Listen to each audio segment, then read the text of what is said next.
So good afternoon guys, we're now here at SM Rosario ulit. Kasama natin sir, Rojan Vlogs po. So thank you kay sir and then kay Middle Rabbit.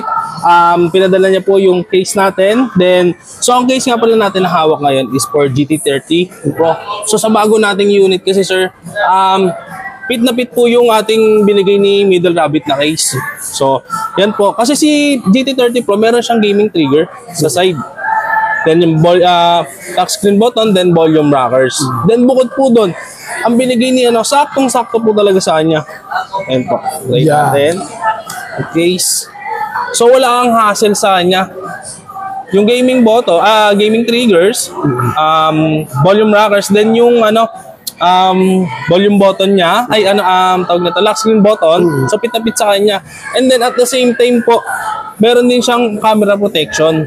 Then kung makikita nyo naman, pit na pit yung mga butas ng ating cellphone. So dual speaker kasi si GT30 Pro sir up, then down. Tapos yung Type-C charging niya, so pit din sa kanya.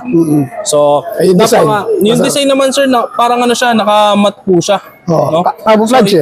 Tapos handy siya hawakan. Bukod dun sir, may bonus pa siya. Kasi ito, supported si GT30 Pro ng wireless charging. So, meron siyang magnetic dito, sir, magnetic ring.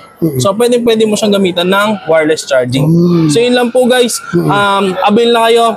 Middle Rabbit po na case. So, kung ayaw nyo naman po na may, na may magnetic ring, pwede rin po ito.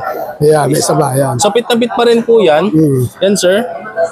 Meron pa rin siyang butas ng gaming triggers po. So, check the yellow basket na lang guys para sa ating mga case. At syempre, punta si Jeff para sa GT30 Pro at iba pa mga models.